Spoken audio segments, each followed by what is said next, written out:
Semoga apa yang kita kerjakan ini Allah ridhoi dan menjadikan sebagai amal soleh yang mendapat balasan pahala untuk masuk ke surganya Allah kelak.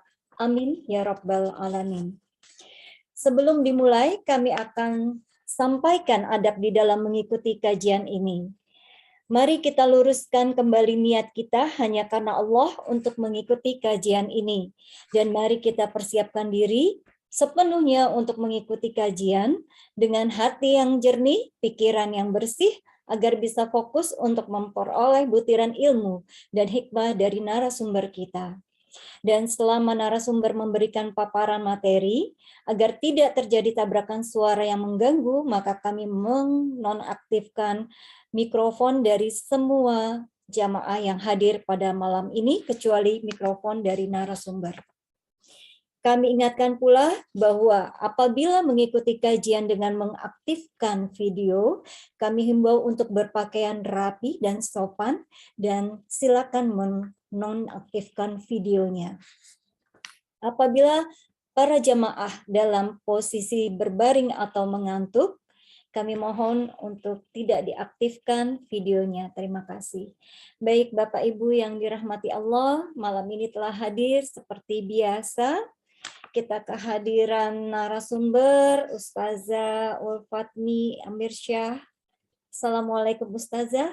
Waalaikumsalam warahmatullahi wabarakatuh, Bu Indah, Bapak-Bapak Ibu semua, senang sekali bisa bergabung kembali. Alhamdulillah. Alhamdulillah. Baik, seperti biasa kita juga malam ini telah kehadiran bintang tamu. Beliau adalah berprofesi sebagai seorang doktor, yaitu Dr. Taufik Jamaan SPOG. Assalamualaikum dokter. Mikrofonnya maaf dokter, bisa minta tolong diaktif. Waalaikumsalam warahmatullahi wabarakatuh. Baik, terima kasih. Dan Bapak Ibu yang dirahmati Allah, senang sekali malam ini kita bisa mengikuti kajian keluarga Sakinah. Adapun tema malam ini adalah profesi sebagai ladang ibadah. Baik, Indah akan bacakan sedikit biografi dari bintang tamu kita malam ini. Nama Dr. Taufik Jamaan SPOG, lahir di Padang tanggal 27 Juni 1966. Beliau menyelesaikan program S3 kedokterannya di FKUI Jakarta. Baik, ini banyak sekali riwayat pekerjaan beliau. Indah bacakan, mohon izin yang terakhir, boleh dokter? Ya, silakan. Iya. Dari tahun 2020 hingga sekarang, profesi beliau adalah sebagai dokter obstetri ginekologi klinik fertilitas di Rumah Sakit Brawijaya Hospital Saharjo. Baik, boleh Rumah izin. sakit ini mungkin Rumah Sakit Bunda dan Bunda Menteng dan Hermina Jatinegara. Oh ya, baik dokter. Terima kasih infonya. Baik, untuk mempersingkat waktu, boleh kita langsung tanya jawab, Ustazah? Ya, silakan Bu Indah. Dokter, tema kita malam ini adalah profesi sebagai ladang ibadah. Apa sih dokter maksud dari tema ini? Waduh, ya, Bismillahirrahmanirrahim. Assalamualaikum warahmatullahi wabarakatuh. Waalaikumsalam. Alhamdulillahirabbil alamin wassalatu wassalamu ala asrafil anbiya wal mursalin wa ala alihi washabihi ajmain. Alhamdulillah, puji dan syukur selalu kita panjatkan kehadirat Allah Subhanahu wa taala. Salawat beserta salam bagi junjungan kita yang kita muliakan, Nabi besar Muhammad sallallahu alaihi wasallam. Alhamdulillah hari ini diminta oleh Bu Profesor nih, Bu Ul. Mendadak ya. Jadi tadi baru pulang dari rumah sakit, ditelepon. Jadi saya kira acara malam ini tanya jawab tentang bidang fertilitas ya, bagaimana punya anak, untuk kandungan segala macam, ternyata tentang keluarga sakinah dan mengkaitkan dengan bagaimana profesi itu kita jadikan sebagai ibadah. Ini tema atau topik yang sangat menarik sekali karena apapun pekerjaan kita, apapun profesi kita, asal kita niatkan dan kita landaskan dengan niat untuk mengabdi, untuk ibadah kepada Allah, insya Allah itu akan menjadi catatan amal jariah buat kita. Jadi insya Allah walaupun kita capek, kita lelah, insya Allah lelah itu akan jadi lillah ya. Nah jadi kita selalu dimanapun kita bekerja, dimanapun berada, selalu niatkan itu. Karena apalagi saya sebagai tenaga medis ya, dokter, apalagi di bidang fertility, saya bekerja membantu banyak pasien untuk program hamil ya, untuk punya anak, bayi tabung segala macam. Kita tidak tahu dan itu betul-betul banyak sekali campur tangan Tuhan ya, Allah dalam melakukan proses keberhasilan itu. Jadi kita rasakan bahwa kita atau dokter itu tidak ada apa-apanya karena semuanya itu adalah campur tangan dan kehendak dari Sang Maha Pencipta, Sang Khalik ya. Jadi artinya sehebat apapun dokter, kalau Allah tidak izinkan dan tidak ridhoi, makanya kadang-kadang pasien itu sulit menjadi hamil. Dan tapi apabila pasiennya kita minta ikhlas, kita minta doa, kita minta kuatkan ikhtiarnya, insya Allah mudah-mudahan banyak pasien kadang-kadang sudah tidak hamil 10 tahun, 15 tahun itu akan mendapatkan kehamilan atau punya anak yang baik dan sehat. Nah, semuanya itu kita niatkan bahwa pasien-pasien yang hamil itu punya anak-anak yang menjadi anak yang soleh, solehah, dan qurrata ayun ya. Jadi membanggakan orang tuanya dan mempunyai niat yang baik dan bisa menjadi pembela untuk agamanya sendiri. Jadi artinya kita niatkan itu supaya Allah akan melakukan campur tangannya di situ sehingga kita bisa mendapatkan kehamilan atau keberhasilan yang kalau istilah kami di kedokteran fertilitas itu adalah pregnancy rate-nya yang tinggi, keberhasilan hamilnya yang tinggi. Nah, jadi semuanya itu kita niatkan untuk ibadah pada Allah sehingga apapun gerak-gerik kita, apapun usaha atau ikhtiar yang kita lakukan, selama itu niatnya untuk ibadah, insya Allah itu akan selalu dicatat oleh malaikat tentunya. Demikian. Ya, baik dokter. Dokter terjun sebagai dokter kandungan. Memang niat dari awal tuh pilihan sendiri, pilihan hati, atau atas usul dari orang tua? Wah ini udah mulai pribadi ini. Ya, jadi setelah menamatkan pendidikan S1 di FKUI, saya kebetulan mengabdi di daerah terpencil di pelosok Sumatera Barat di daerah transmigrasi. Ya. Itu banyak menangani kasus-kasus membantu persalinan ibu-ibu hamil atau mengalami masalah-masalah perdarahan segala macam karena fasilitas yang sangat kurang. Jadi hal itu salah satu yang memicu saya untuk kenapa kita tidak punya kemampuan atau kita harus tingkatkan dokter-dokter kemampuannya dalam bidang kesehatan ibu dan anak sehingga banyak ibu-ibu yang bisa diselamatkan. Yang sering terjadi adalah perdarahan waktu persalinan, ada infeksi, semacam ada keguguran, semacam sehingga kita bisa meningkatkan kualitas ibu dan kualitas anaknya sendiri karena anak itu adalah generasi masa depannya. Jadi banyak saya menolong pasien-pasien itu di kampung, di hutan, di ladang segala macam ya, dengan kondisi fasilitas yang sangat minim dan itu akan salah satu yang memicu saya untuk menjadi salah seorang dokter kandungan. Baik, dokter.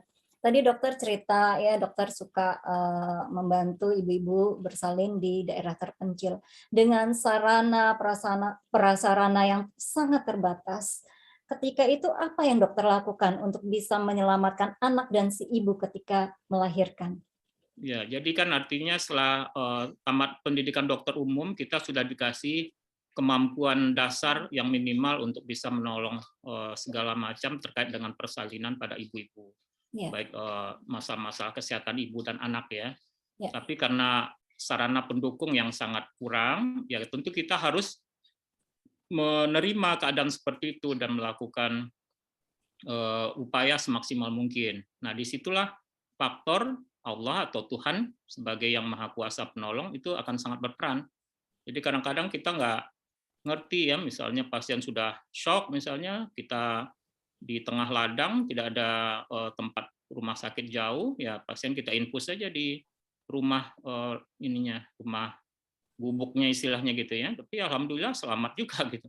Nah, kadang-kadang kita secara medis sudah tidak bisa sesuai gitu. Jadi banyak hal-hal yang faktor X-nya itu terkait dari ke apa kepasrahan kita atau niat kita untuk membantu semaksimal mungkin, dan selanjutnya kan seperti dikatakan bahwa kita bekerja secukupnya, Allah lah akan mencukupi, yang akan menyempurnakan ikhtiar kita tersebut. Baik, dokter. Dokter berprofesi selama kurang lebih 23 tahun ya, kalau tidak salah, dokter. Ya, kira-kira. Suka duka apa sih yang dokter rasakan selama menjalankan tugas? Ya, suka dukanya silih berganti. Ya, alhamdulillah sih banyak sukanya, apalagi kalau ngelihat pasien itu hamil, ya kadang-kadang mereka menangis di depan kita, ya kita juga terharu juga kan, gitu istilahnya. Atau kadang-kadang pasien yang sangat jauh datang ke Jakarta minta pertolongan, alhamdulillah bisa hamil dan pulang membawa anak, itu suatu hal yang speechless lah, artinya priceless lah, artinya benar-benar tidak ternilai dengan uang. Kita bisa bantu orang untuk mendapatkan buah hatinya. Jadi itu silih berganti ya. Kalau di Bunda ya banyak istilahnya orang-orang public figure misalnya, ya mungkin itu salah satu hal ini juga ya, kalau bisa jadi satu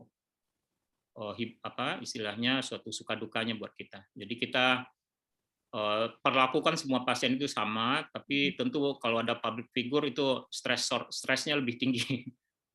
Ya, baik. Dokter tadi bilang bahwa ketika membantu ibu-ibu dalam persalinan tidak melihat tanda kutip uang. Yang di sini adalah dalam arti keikhlasan hati. Ketika dokter menjalankan profesi, menemukan kondisi si ibu dengan ekonomi yang sangat lemah dan dalam arti orang tidak mampu gitu ya. Apa sih perasaan dokter ketika berhasil menolong ibu ini dan ibu itu tidak bisa, maaf katakanlah, membayar jasa dokter, itu gimana perasaan dokter? Ya, kalau hal ini kan artinya kita sudah biasa menghadapi ini waktu di daerah ya, selama 3 tahun 4 tahun di daerah transmigrasi, ya kadang-kadang ya pulang pasien kadang-kadang ngasih ayam, ngasih durian 1 karung ya, jadi dikasih natural begitu ya. Jadi artinya apa yang ada di situ ya kita terserah pasien aja. Kalau kadang-kadang ya Pak dokter janji dulu setelah melahirkan anaknya saya bayar dalam waktu 1 tahun gitu ya. Jadi udah kayak bank perkreditan rakyat pula kita kan. Jadi dia dapat dari karet, dari sawit, ya udah datang ke rumah, ngantarkan cicilannya setiap bulan, ya silakan aja kita terima seadanya, seberapapun, semampunya pasien tersebut. Jadi artinya sudah biasa kita menghadapi orang-orang seperti ini, bahkan kadang-kadang ya kita kasih ongkos buat pulang juga. Iya. Yeah. Apakah dengan begitu? Kadang-kadang obatnya kita bantu, kita gratiskan atau kita kasih ada stok obat, ya udah bawa pulang aja obatnya gitu. Ya, baik. Ketika dokter ikhlas membantu, kemudian apa rasa yang dokter rasakan di dalam hati ketika ngelihat, wah nih ibu berhasil diselamatkan, anaknya sehat, meskipun nggak dibayar dokter. Perasaan apa sih yang ada di hati dokter ketika itu? Ya, pertama perasaan senang, bahagia, perasaan merasa bisa berbuat sesuatu, bisa berguna bagi masyarakat, bisa bermanfaat ilmunya ya. Jadi artinya suatu kebahagiaan aja, dan semuanya itu kalau kita lillahi ta'ala artinya senang aja gitu. Baik, kita beralih sebentar ke Ustazah. Baik Ustazah, tadi dokter sudah menjelaskan secara singkat bagaimana dokter menjalankan profesinya dengan keikhlasan hati. Jadi tidak diukur dengan materi, tapi kebahagiaan batin yang beliau dapatkan. Bagaimana pandangan agama menurut Ustazah dalam hal ini? Ya. Assalamualaikum warahmatullahi wabarakatuh. Dan wa syukralillah. Dr. Taufik Jaman SPOG yang kita sayangi, yang hadir hari ini ya sebagai bintang tamu kita. Alhamdulillah kita dipertemukan malam ini bersama.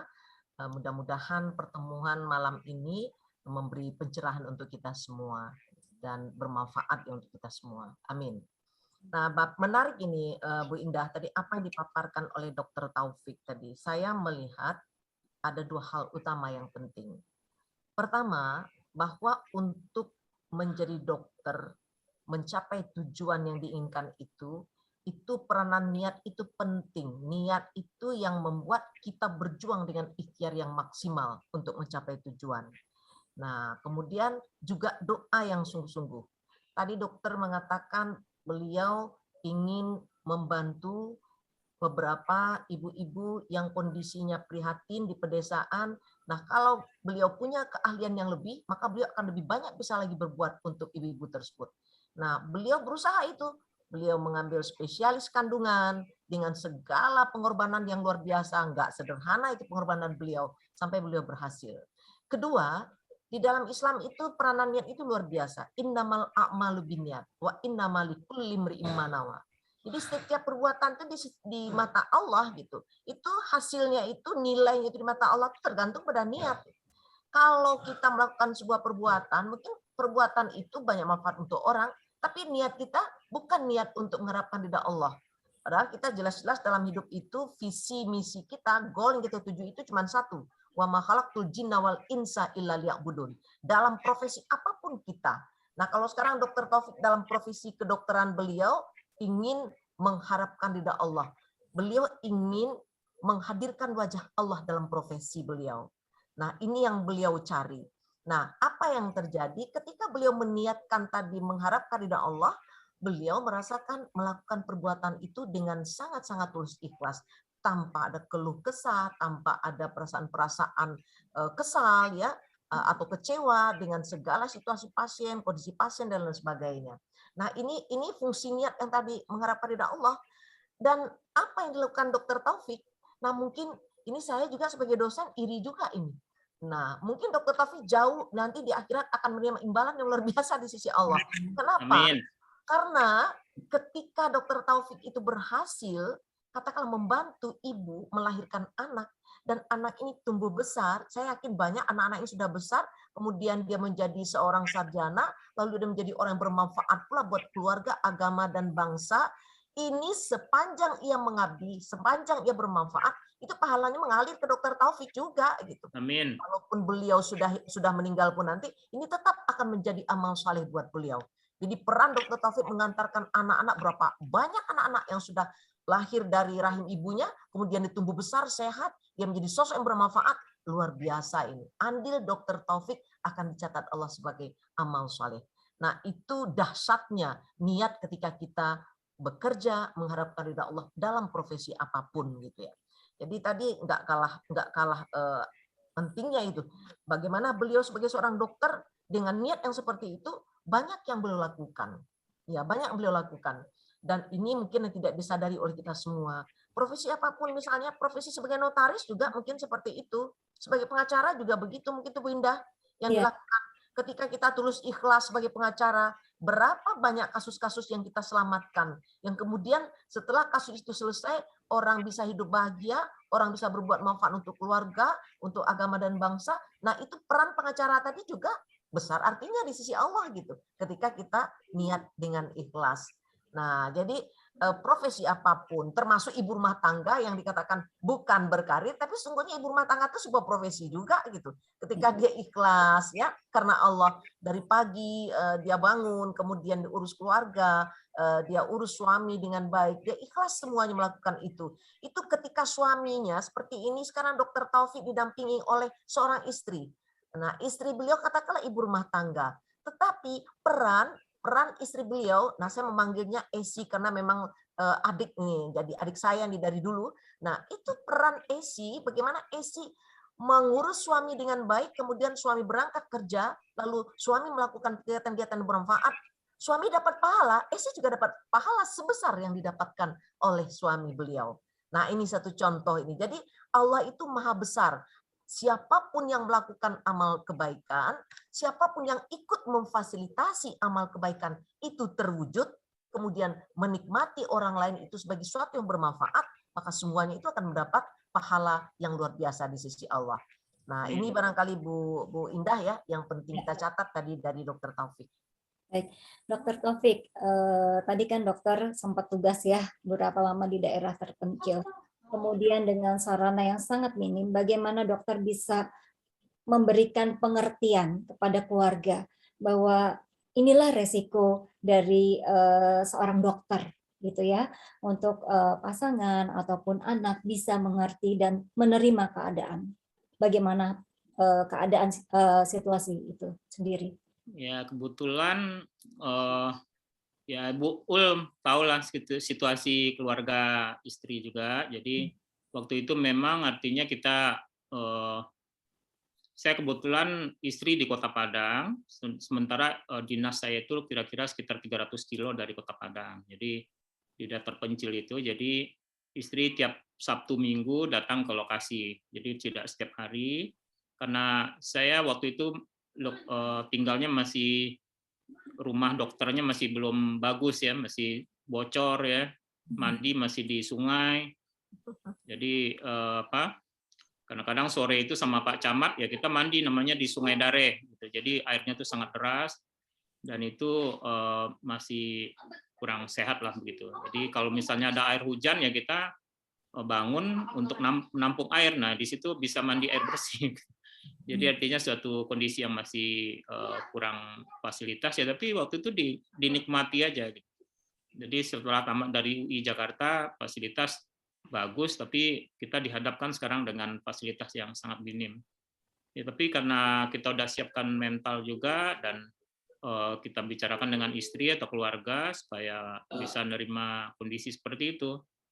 Dan alhamdulillah istri bisa memaklumi, dan karena di sana kadang-kadang ya waktu itu penghasilan juga minim sekali ya, gaji dari pemerintah kalau nggak salah waktu tahun itu masih sekitar 250.000 sebulan.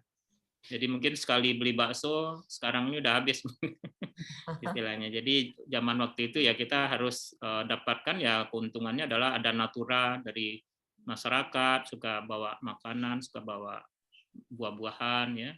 Jadi sering dikasih ya, alhamdulillah aja. Jadi dokter yang bisa diterima masyarakat itu jadi banyak lapangnya. Jadi tiap sebentar ada acara-acara di rumah masyarakat atau di pengajian ya diundang, ya lumayan pulang-pulang bawa makanan juga, jadi bisa penghematan begitu. Nah itu salah satu suka dukanya kalau di kampung ya. Jadi artinya kita sedapat mungkin dekat dengan masyarakat, apapun situasi kondisi masyarakat, kita bergaul dengan mereka, dan banyak masyarakat yang masih awam atau ke belakang, yaitu kesempatan kita untuk melakukan edukasi kepada mereka. Dan jangan lupa kalau di daerah itu yang utama dipegang adalah tokoh-tokoh agamanya, tokoh adatnya ya, supaya aman, kita jadi aman bergaul dengan masyarakat. Kita dijaga gitu sama masyarakat. Baik, dokter. Ketika ekonomi meningkat, kemudian rezeki berlimpah gitu ya, dan profesi dokter juga sekarang kalau dibaca di beberapa rumah sakit yang cukup ternama. Bagaimana dokter menghadapi ketika ada pasien yang mungkin berbagai macam karakter gitu ya, untuk menjaga keutuhan rumah tangga dokter tuh gimana sih dok supaya tetap harmonis? Ya, alhamdulillah karena sudah belajar udah 20 tahun lebih ya. Jadi artinya alhamdulillah ya kita selalu berlindung pada Allah, jauh dari segala godaan segala macam ya. Ya namanya juga dokter kandungan, malam hari bukan pegangin perut istri, tapi perut istri orang yang kita pegangin. Iya. Semula sudah mau melahirkan gitu. Jadi itu ya selama kadang-kadang lagi enak tidur jam malam ditelepon ya harus jalan ke rumah sakit ya, karena namanya juga dukun beranak ya. Jadi situasi itu akhirnya kita nikmati dan ya terbiasa. Jadi kadang-kadang lagi nonton sama anak-anak di bioskop juga baru main filmnya, ada panggilan di rumah sakit ya keluar lagi, ajak anak-anak keluar lagi, ya udah besok kita nonton lagi gitu. Ya kadang-kadang jadi anak-anak pun sudah maklum juga dengan pekerjaan bapaknya. Ya. Bagaimana dokter menjaga hati agar tetap istiqomah, dokter? Ya pertama tentu yang tadi kata Bu Ul bahwa innama a'malu binniat kan, bahwa kita memang niatkan untuk jadi dokter, kita menghargai profesi kita itu yang utama sekali. Kita hargai profesi kita, jangan kita khianatin, dan Yang kedua, kita hormati pasien kita. Jadi pasien itu adalah Allah udah kasih ke kita untuk sebagai sarana rezeki buat kita, sarana belajar buat kita, dan di situ sarana untuk kemampuan kita melakukan ibadah kepada Allah. Kita menolong mereka itu kan suatu sarana diberikan oleh Allah. Jadi ya kita lihat aja di rumah sakit ada 10 dokter berjajar kamarnya, kita bisa lihat ada satu dokter cuma pasiennya 1 orang, ada satu kamar isinya 100 orang gitu kan. Semua itu nggak ada yang ngatur kan. Jadi artinya itu dari peran dari Tuhan yang ngatur gitu. Dan itu lahir dari bagaimana kita interaksi dengan pasien, dengan manajemen rumah sakit, dengan bergaul dengan pasien sendiri, bagaimana kita merespon pasien sendiri. Karena zaman sekarang apalagi pasien itu kan adalah sebagai partner ya, sebagai mitra, tidak bisa lagi jadi objek pasien itu. Jadi mereka harus kita dengar, kita respon dengan baik apapun keluhan pasien. Gitu. Bahkan kalau kita pun tidak bisa menangani kasusnya, tidak masalah. Kita bisa merujuk atau merefer pasien itu selama pasien itu tetap menjadi perhatian dari kita, itu pasien sudah sangat puas sekali. Ya, baik, kita beralih ke Ustazah. Ustazah, Dr. Taufik ini kan selalu menyandarkan segala sesuatunya kepada Allah. Bagaimana pandangan Ustazah mengenai hal ini? Ya, Bu Indah, sebelum saya jawab, ini Ibu Faizah Yanti dari Singapura ini, namanya Ishan ya. Silakan Ibu Faizah Yanti. Banyak diaspora dari luar negeri nih, Bu. Mikrofonnya dibuka, Ibu Faizah Yanti, silahkan mikrofonnya. Unmute. Assalamualaikum Pak Dokter. Ya, assalamualaikum. Ya, saya mau tanya Pak Dokter, apa tuh kalau cesarean, right? Cesarean, selalu kan dokter yang menangani selalu bertanya, misalnya kita sudah punya anak 3, terus pasti dokter itu bertanya mau diikat apa. Kalau di Singapura itu dibilang diikat, kalau di Indonesia saya nggak tahu apa itu. Ya, mau diikat boleh, tapi namanya tuh steril ya. Ya, steril. Oh, oke, steril. Menurut Pak Dokter dalam deskripsi Islam gimana itu? Apakah boleh atau gimana? Pasal kalau udah diikat kan nggak boleh bersalin lagi ya. Ya. Jadi menurut Islam itu boleh atau tak boleh? Oke, jadi kalau boleh saya jawab langsung, Ibu Indah? Boleh. Silakan. Jadi kalau pasien-pasien yang memilih untuk sterilisasi atau kita sebut dengan tubektomi atau pengikatan saluran telur ya, itu tentu harus ada indikasi medisnya ya. Misalnya pasien sudah pernah operasi C-section atau sesarian itu sampai 4 kali misalnya ya. Terus dokter melihat bahwa dinding rahimnya sudah tipis, jadi ada resiko robek pada persalinan berikutnya. Atau dilihat di rahimnya sudah tidak bagus, ada kondisi miom, ada kondisi kista, ada kondisi perlengketan, dan itu membuat kalau dia hamil lagi akan berisiko berbahaya bagi ibunya. Nah, di situ dokter memberikan informed consent kepada pasien dan suaminya tentunya harus izin suami ya. Jadi kalau sudah menikah itu alat reproduksi itu milik berdua, jadi tidak boleh diputuskan sendiri. Jadi harus persetujuan dari suami ya. Jadi kalau disetujui kita melakukan tubektomi atau pengikatan saluran telur ya. Jadi sehingga pasien tidak bisa hamil secara alami lagi. Tapi kalau semuanya kondisinya baik, nah kalau misalnya di steril, ya kalau sekarang kita tentu ada alasan kadang-kadang indikasi sosial ya. Jadi misalnya dia anaknya sudah banyak, misalnya 4 atau 5 begitu ya, dan sosial ekonominya juga kita tahu kurang baik misalnya, kadang-kadang itu jadi pertimbangan juga untuk dokter. Misalnya usia ibunya sudah di atas 40 misalnya. Kalau hamil lagi tentu berisiko kepada kesehatan ibunya atau membawa kecacatan juga pada janinnya.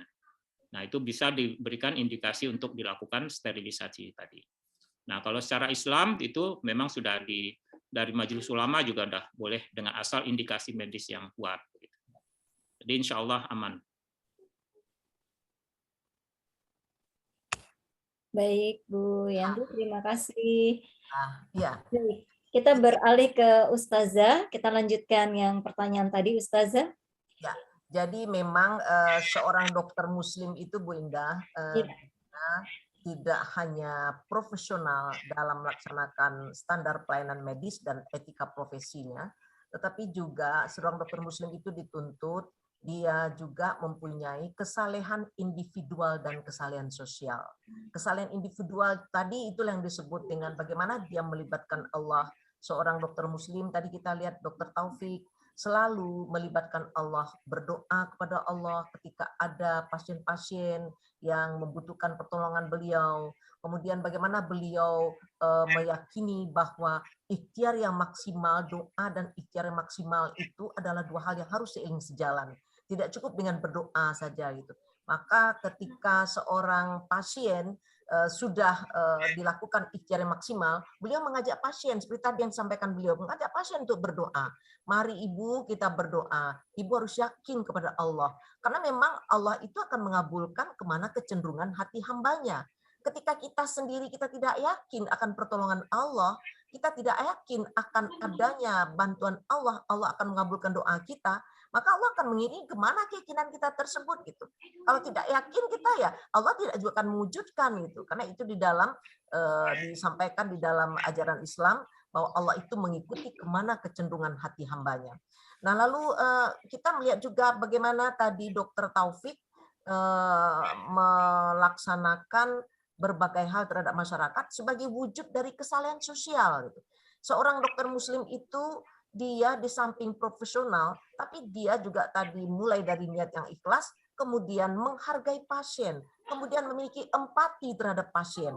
Nah, saya pernah seorang bidan yang meninggal di Padang, itu kemudian ketika saya melayat, ada sekitar 1 kilo, ramai sekali pelayatnya. Nah, sampai saya di rumah duka, ada beberapa ibu yang menangis terseduh-seduh, luar biasa sedihnya. Saya tanya, ibu apakah keluarga dari Bu Bidan?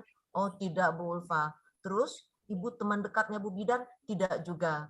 Lalu dia cerita, saya nggak tahu harus bagaimana ini membalas Bu Bidan ini. Ibu tahu, anak saya 4. Dari anak pertama, saya belum bayar lagi karena saya miskin. Belum sanggup saya membayar. Tapi ketika saya bersalin anak kedua, anak ketiga, anak keempat, beliau tetap terima saya. Beliau bilang, nggak usah dipikirkan itu. Sekarang ibu selamatkan dulu. Kita siapkan dulu anak ini menjadi anak yang sehat. Nah, ini yang sampai sekarang hutang saya masih ada sama beliau. Tapi beliau sudah meninggal, Bu. Betul-betul orangnya sangat luar biasa baiknya. Itu dari 1 kilo itu ramainya luar biasa. Nah, ini artinya apa? Seorang tenaga medis, para medis yang memiliki kesalehan sosial, nah itu ada nilai plusnya. Di mata masyarakat saja sudah ada nilai plus. Apalagi di mata Allah nanti. Seperti saya katakan tadi, Dokter Taufik membantu persalinan berapa banyak anak yang kemudian lahir, lalu anak itu sehat, tumbuh menjadi anak-anak yang cerdas, ya. Nah, ini luar biasa nih dampaknya. Anak ini menjadi orang bermanfaat, dia dapat pahala, pahalanya dialirkan kepada Dokter Taufik juga oleh Allah sebesar yang dia dapatkan. Nah, ini Dokter Taufik juga ini saya undang ini mahasiswa-mahasiswa dari Baitur Rahmah. Jadi ada kedokteran umum, ada kedokteran gigi, ada juga kesehatan masyarakat yang ikut bergabung. Nah, sengaja saya undang, kenapa? Supaya mereka mendapatkan pencerahan juga di dalam kegiatan kita ini. Nah, ini penting diketahui oleh anak-anak kita yang akan menjadi tenaga medis dan paramedis muslim atau muslimah. Karena memang tidak cukup hanya kita profesional dalam standar pelayanan medis dan etika profesi kita, tapi juga kita dituntut harus memiliki kesalehan individual. Seperti tadi, hal-hal yang tidak mungkin di mata manusia, iya mungkin di mata Allah. Kalau seseorang nggak akan mungkin hamil, ternyata mungkin di mata Allah. Gitu. Semuanya sangat tergantung kepada Allah. Bagaimana seorang dokter kalau tidak memiliki kesalehan individual? Gitu. Atau misalnya seorang dokter, betapapun hebatnya ia, betapapun ilmunya dalam, tetapi yang mendatangkan penyakit Allah, yang menyembuhkan juga Allah. Nggak ada yang lain. Gitu. Kalau Allah mau, tanpa obat pun sembuh. Tapi sebagai dokter dia sadar bahwa seperti Dokter Taufik tadi mengatakan, dokter itu hanyalah perantara. Perantara yang ditugaskan oleh Allah mengobat pasien. Sesungguhnya yang menyembuhkan itu Allah. Yang kemudian mengizinkan seseorang itu mendapatkan anak juga Allah. Saya sangat-sangat berkesan sekali ketika saya menjalani operasi, itu seorang dokter sebelum menjalani operasi, saya melakukan operasi, beliau bilang, saya ingin minta izin dulu Ibu, saya mau sholat dulu 2 rakaat. Saya berdoa kepada Allah, saya mohon bantuan Allah, karena yang menyembuhkan Allah, bukan saya. Yang menyembuhkan Ibu Allah. Yang membuat operasi ini berjalan lancar adalah Allah. Saya hanya adalah manusia biasa yang memfasilitasi untuk terwujudnya rencana Allah. Nah, itu bukan main menenangkan hati kita gitu sebagai pasien. Luar biasa rasanya. Jadi ketika dokter memiliki kesalahan individual itu ada dampak terhadap pasien. Ketika dokter misalnya mengajak pasien tadi sebelum bersalin, misalnya seperti Dokter Taufik mengajak berdoa dulu pasien. Kemudian ketika pasien itu berobat misalnya dalam menjalani pengobatan, digiring terus pasien itu, ibu jangan lupa nanti berdoa kepada Allah, jangan lupa ikhtiar minum obat yang maksimal, karena semuanya itu kita sangat membutuhkan pertolongan Allah. Itu luar biasa artinya untuk pasien gitu, dan luar biasa juga artinya untuk tadi itu kesembuhan yang diberikan Allah atau keinginan pasien yang akan diwujudkan oleh Allah. Nah, kemudian tadi kesalahan sosial yang tadi saya katakan luar biasa gitu. Ketika tadi Dokter Taufik mengatakan, ya ada pasien yang datang, pasien tersebut mungkin tidak mampu untuk membiayai persalinannya. Maka dokter mengatakan, saya membantu ibu, walaupun ibu nggak ada uang, ya nggak apa-apa. Ini juga akan kita laksanakan dengan baik. Nah, atau seperti tadi di desa, yang penting kita membantu, lalu mereka mungkin membalasnya dengan pisang satu tandang, membalasnya dengan sayur mayur, ya itu hal yang biasa yang dialami dokter itu di daerah-daerah terpencil. Nah, tapi kita merasa ada kepuasan di situ membantu. Karena apa? Prinsipnya tadi kita melakukan tugas karena ridha Allah dan kita membantu tugas kemanusiaan. Ketika itu kita laksanakan, ada satisfied yang luar biasa di situ. Nah, inilah salah satu bentuk profil dari dokter muslim ya yang hari ini sangat perlu kita bahas sekali. Kemudian satu hal lagi mungkin Dokter Taufik yang saya lihat bahwa di dunia modern hari ini penyakit fisik itu tidak semata-mata sebuah penyakit fisik, tapi terkait juga dengan kondisi psikis dan spiritual manusia. Jadi mungkin seorang ibu, apakah dalam pengalaman Dokter Taufik ini saya ingin bertanya, apakah seorang ibu yang dia memiliki fisik secara prima, kemudian psikisnya juga sehat, ya, kemudian spiritualnya juga sehat, ada nggak bedanya kesiapannya melahirkan, ketenangannya melahirkan dengan ibu yang psikisnya terganggu, psikisnya tidak sehat, spiritualnya juga rendah? Ada nggak itu kaitannya demikian? Ya, itu banyak sekali kita alami atau kita hadapi di rumah sakit. Jadi banyak ibu-ibu yang kadang-kadang artinya sebelum masuk ke proses persalinan itu sudah ada menjalani suatu istilahnya relaksasi, suatu kalau sekarang di kedokteran modern ada namanya hypnobirthing ya. Jadi ada pasien dibuat semacam yoga untuk relaksasi. Itu semuanya mengembalikan untuk psikisnya. Jadi dia tidak galau lagi ya bahwa sebenarnya persalinan itu adalah suatu yang normal alamiah. Nah, tapi di situ kadang-kadang kita berikan penguatan dari sisi spiritualnya bahwa kita melahirkan seorang anak, seorang buah hati yang akan menjadi anak yang sehat dan baik dan untuk menjadi yang mendoakan orang tuanya gitu. Nah, itu akan menambah spirit untuk ibu-ibu melahirkan sehingga mereka mempunyai suatu kekuatan yang luar biasa dan kadang-kadang ya melahirkan itu lancar saja dan rasa sakitnya atau pain-nya itu akan jauh berkurang dibandingkan orang-orang yang ibu-ibu yang akan masuk ini persalinan tapi dalam kondisi stres ya. Stres memikirkan anaknya, memikirkan suaminya, kadang-kadang nggak di tempat juga, kadang-kadang memikirkan keluarganya. Tapi kalau kita berikan himbauan untuk keluarganya biar semuanya support baik terhadap orang tuanya maupun suaminya, itu pasien akan menjadi kan itu sebagai suatu kekuatan sehingga mereka banyak bersalin dengan mudah dan lancar. Nah, jadi itu pengaruh memang ke psikosomatiknya sendiri.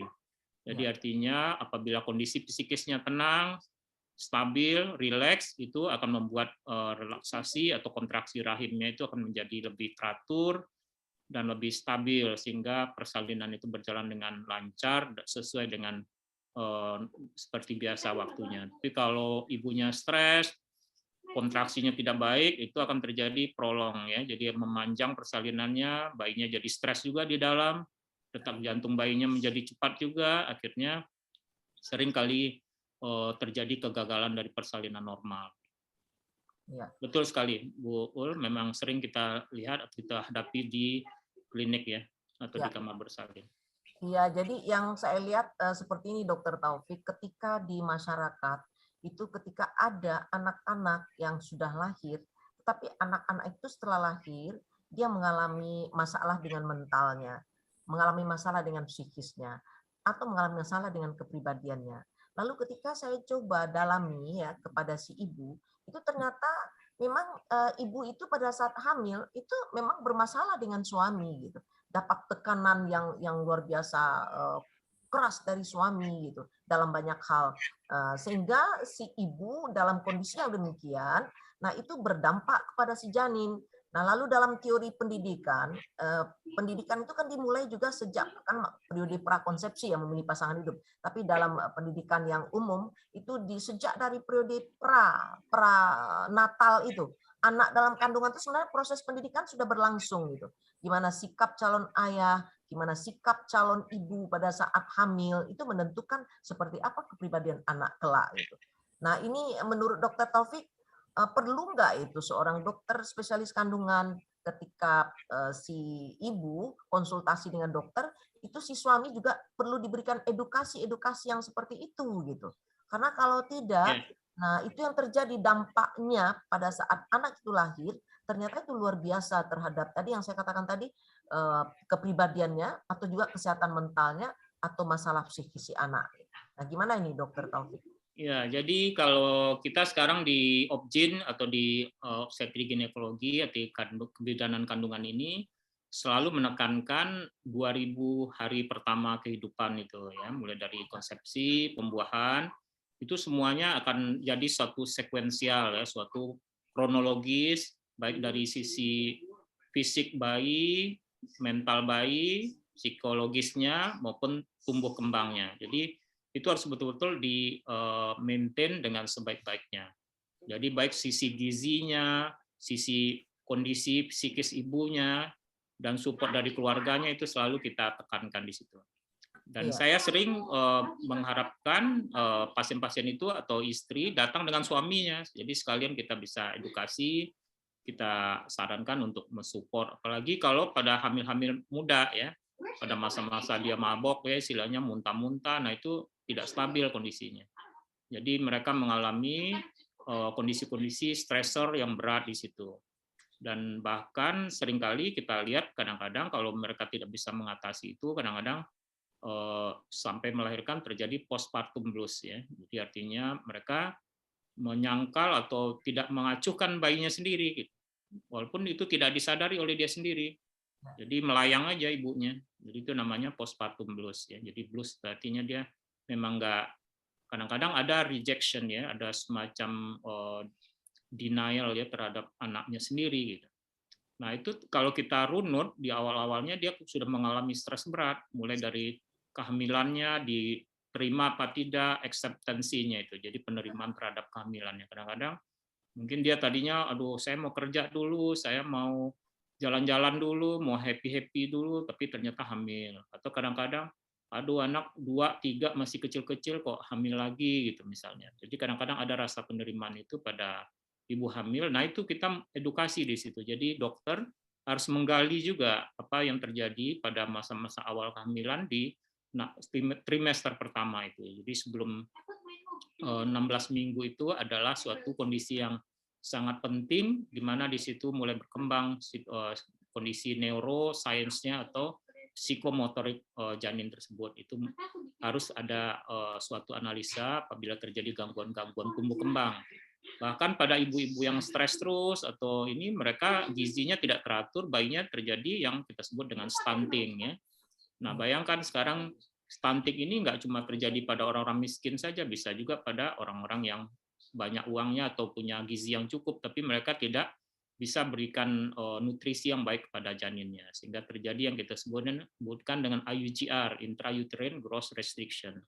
Jadi pertumbuhan janin yang terhambat ya, sehingga akhirnya mereka dilahirkan secara prematur dan mengalami kelainan-kelainan tumbuh kembang ya, misalnya dari ada kondisi-kondisi Asperger, segala macam kondisi yang pengaruh terhadap psikologis bayinya sendiri, atau anak-anak yang hiperaktif begitu kan. Ya. Jadi usahakanlah hamil itu dengan kondisi yang tenang, psikis yang tenang, support dari keluarga, suami yang baik, sehingga anak-anak itu menjadi anak yang sehat setelah dilahirkan. Gitu, Bu. Ya, termasuk juga menjaga kualitas spiritualnya, kedekatannya dengan Allah pada saat hamil. Itu juga penting, dokter ya. Karena itu sangat-sangat terkait dengan spiritnya dalam menanti kelahiran, kemudian kekuatannya saat melahirkan.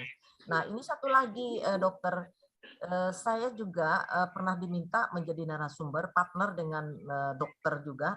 Tapi itu bicara tentang manfaat ASI. ASI itu dilihat dari perspektif medis, yang kemudian kepada saya diminta dari sudut spiritual dan psikologis. Nah, karena saat ini memang banyak ibu-ibu muda yang enggan untuk menyusui, gitu, apalagi yang berkarir. Nah, dengan dalih kalau dia menyusui anak, nah itu nanti mengganggu karirnya, gitu, akan menghambat gitu. Nah, sementara dalam perspektif Islam itu pemberian ASI itu luar biasa dampaknya untuk anak gitu kan, dampaknya terhadap kesehatan anak, ke daya tahan fisik anak, kemudian tumbuh kembang anak, kemudian juga dalam pemberian ASI itu berlangsung proses-proses pendidikan Islami kepada anak gitu ya. Dengan membaca Bismillahirrahmanirrahim, membaca beberapa ayat-ayat dalam menyusui, doa-doa pada saat menyusui anak, dan lain sebagainya, sikap yang tulus, yang ikhlas, yang sabar.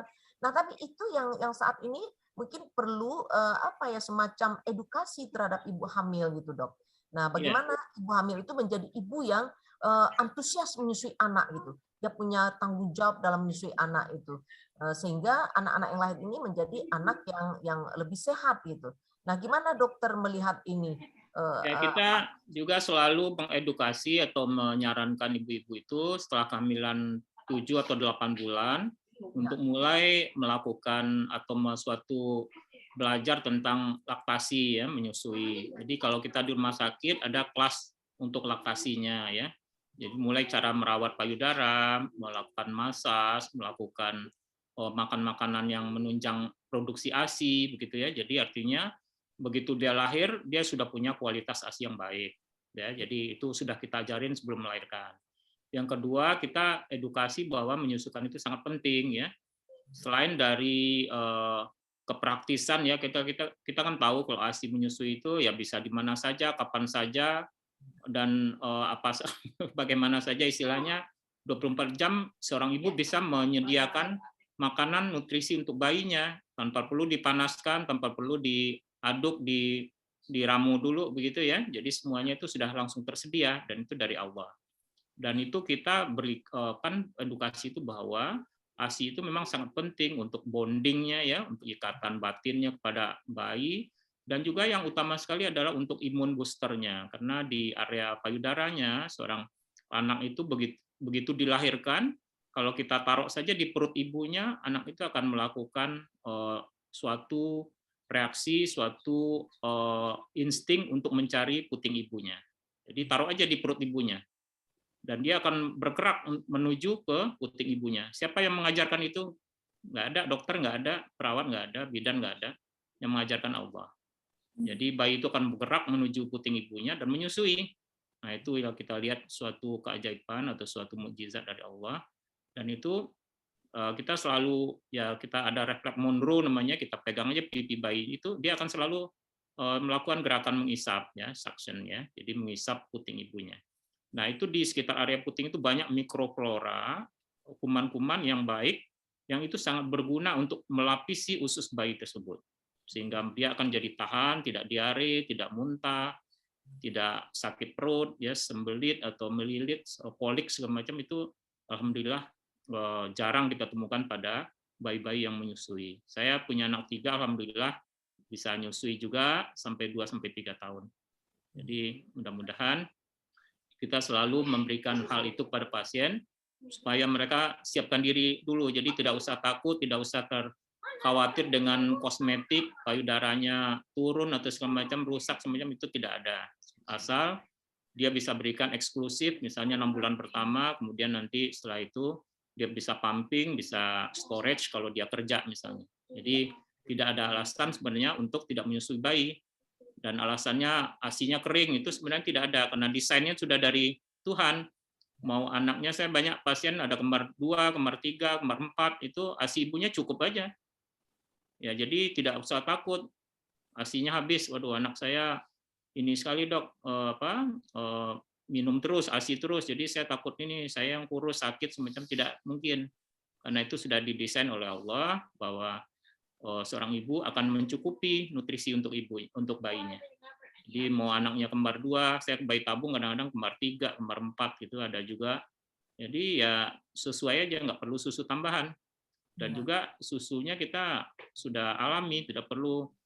Kalau susu kemasan ya kadang-kadang kita kemasannya itu botolnya atau gelasnya mungkin tercemar semacam, kalau ini nggak perlu, cukup dibersihkan saja langsung dinikmati oleh bayi, dan itu menghemat devisa negara juga kan.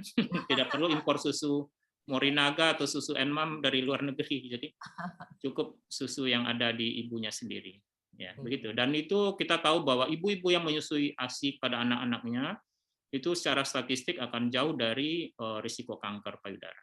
Ya, ya. Baik, iyalah dokter. Lanjut Bu Indah, silakan pertanyaan berikut. Ya. Baik, Ustazah. Kita lanjutkan ya, dokter. Dokter, ada program bayi tabung, kemudian ada program bayi kembar. Itu sebenarnya menurut dokter pribadi, secara agama itu diperbolehkan atau gimana, dok? Ya, kalau bayi tabung kan arti kita udah ada fatwa MUI juga ya, ulama, bahwa itu diperkenankan pada orang-orang yang ada indikasi tertentu ya. Misalnya orangnya mengalami infeksi saluran telur tersumbat, artinya dia secara alami tidak bisa lagi, atau dia pernah hamil di luar kandungan 2 kali sehingga saluran telurnya dipotong, artinya secara alami tidak bisa. Atau kadang-kadang kemampuan sperma suami yang jelek sekali sehingga tidak bisa mampu membuahi secara alami. Jadi ini bagian dari ikhtiar ya. Jadi artinya insya Allah ini akan diperbolehkan istilahnya. Dan untuk bayi tabung, karena ini sudah suatu teknologi juga, kita kadang-kadang melakukan seleksi sex selection juga, gitu. Bisa dilakukan pemilihan jenis kelamin juga ya. Kalau mau 2 atau 3 itu tergantung berapa embrio yang kita transfer. Kalau dulu memang agak bebas transfernya 2, 3 atau 4 ya. Kalau sekarang kita maksimal 2 embrio terbaik saja yang ditransfer. Karena risiko untuk ibunya untuk hamil kembar 3 atau 4. Jadi maksimal the best selective embryo namanya. Jadi embrionya udah kita pilih yang paling terbaik. Nah, itu yang ditanam di dalam rahim ibunya. Insya Allah kadang-kadang hamilnya 1 atau hamilnya 2. Jadi kalau 2 pasien senang, buy one get one free. Jadi dapat bonus ya, biasa suka belanja di mall suka dapat bonus. Baik, dokter, ini kan banyak tadi Ustazah bilang adik-adik mahasiswa dari kedokteran ya. Apa sih pesan moral apa yang ingin dokter sampaikan gitu ya, supaya menjadi bekal mereka nanti ketika terjun sebagai profesi seorang dokter? Ya, seperti tadi bahwa profesi kedokteran itu kan bukan semata teknis medis saintifik saja ya, tapi adalah banyak karena kita itu berurusan dengan manusia, dengan makhluk Tuhan gitu. Jadi tidak ada atau banyak sekali akan kita hadapi diagnosa atau analisa medisnya itu kadang-kadang tidak sesuai dengan teori yang kita dapatkan di buku gitu. Jadi banyak sekali masalah-masalah yang di luar dari textbook gitu. Jadi nah di situ karena kita berhadapan dengan makhluk Tuhan ya. Jadi tidak ada yang sama gitu. Jadi kalau menurut buku A belum tentu kenyataannya kita buka perut orang belum tentu A gitu, bisa aja B, C sampai Z gitu bisa saja terjadi. Jadi artinya disitulah faktor bahwa kita memang sebagai tenaga medis perlu meningkatkan keilmuan, perlu meyakini bahwa kita itu bersandar kepada perlindungan atau kekuatan dari Tuhan Yang Maha Kuasa, dari Allah ya, bahwa kita yang penting sekali adalah berhadapan dengan manusia itu niatnya adalah membantu ya, bukan menyembuhkan. Menyembuhkan itu Allah. Membantu dengan keilmuan kita. Yang penting adalah kita ada rasa simpati ya, dan tidak cukup dengan simpati saja kepada pasien, tapi ada empati. Empati itu meraba rasakan. Jadi meraba rasakan itu. Jadi ya misalnya saya ini laki-laki kan, saya nggak pernah melahirkan ya, tapi saya bisa empati atau meraba rasakan orang melahirkan, sehingga ada rasa touch ya, jadi keep in touch itu, jadi pasien merasa percaya pada dokter. Walaupun dan kita dulu di UI atau di Jakarta atau di Objin itu banyak menerima dokter-dokternya laki-laki, karena mungkin dokter wanita ada psikis juga istilahnya, ada perasaannya untuk menolong anak. Tapi sekarang udah banyak sekali dokter-dokter Objin yang wanita. Zaman saya dulu memang sangat direstriksi atau sangat diseleksi lah dokter-dokter yang wanita bisa masuk gitu, karena pertama pendidikan yang sangat berat, dan yang kedua mungkin ada faktor X tadi itu ya. Jadi lebih disarankan banyak dokter-dokter laki-laki supaya mungkin mengambil keputusan bisa lebih taktis misalnya begitu ya. Karena dia nggak terlalu banyak pertimbangan misalnya gitu. Jadi kalau wanita, dokter wanita mungkin main perasaan juga mungkin begitu kan. Nah jadi tapi sekarang sudah banyak dokter wanita dan profesi keilmunya juga hebat-hebat, jago-jago sekali. Jadi itu untuk adik-adik atau mahasiswa atau yang mau ngambil spesialis Objin ya, itu yang perlu dipahami bahwa sekali lagi bahwa jadi dokter itu kita hanyalah niat untuk membantu pasien, membantu semaksimal mungkin keilmuan kita, dan selanjutnya kita berserah diri kepada Allah. Baik, dokter dan ustazah, mohon izin untuk pembacaan maklumat dulu, boleh sebentar? Boleh silakan Bu Indah. Nanti kita lanjutkan lagi pertanyaan ke Pak Dokter. Oh ya, ini sampai jam berapa Baik. nanti? Sampai jam 3? 9.30 dokter. Kirain sampai subuh. 9.30 dokter. Ya. Ini Okay. acaranya hanya 1 jam setengah. Baik, Pak Fadian, mohon dibacakan maklumatnya. Selamat malam Pak Dokter, ini mohon izin untuk membacakan maklumat. Ini adalah kegiatan kami dari komunitas pejuang subuh Masjid Raya Pondok Indah. Besok hari kita juga ada kegiatan yaitu dengan acara Zoom juga seperti ini, mulai jam 5.30 sampai jam 7, kajian fikih rutin bersama Ustadz Ahmad Sarwat, LCMA. Temanya adalah kriteria harta yang wajib dizakati. Kemudian hari Ahadnya pagi kita juga mulai dari jam 5.30 sampai jam 7, kajian tafsir bersama Dr. Rusli Hasbi LCMA. Pokok bahasanya adalah tadabbur surat Ali Imran.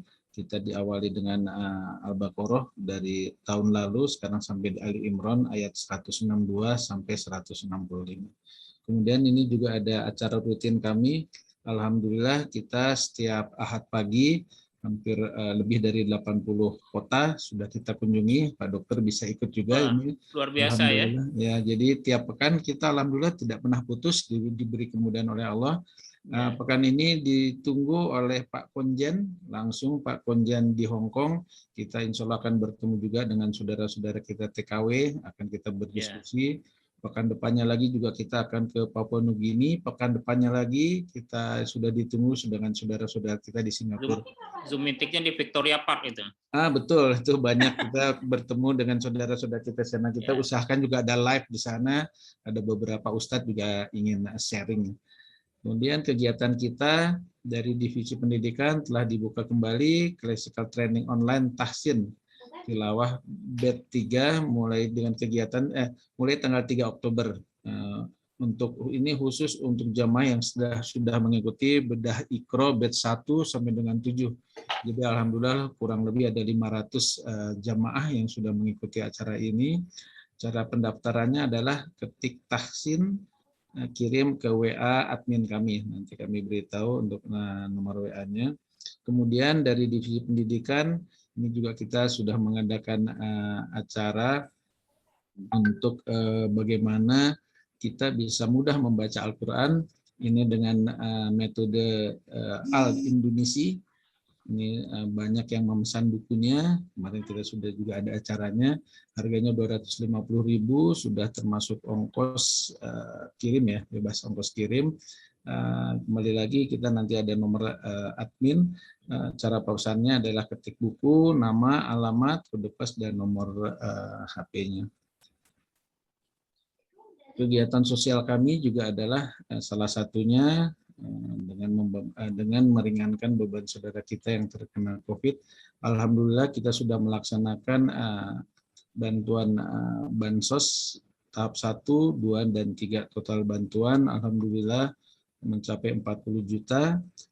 Kemudian untuk kegiatan bansos tunai berikutnya akan dilaksanakan tanggal 21 September nanti. Ini kita juga bekerja sama dengan KPJ, Komunitas Pemulia Jenazah dari Masjid Raya Pondok Indah.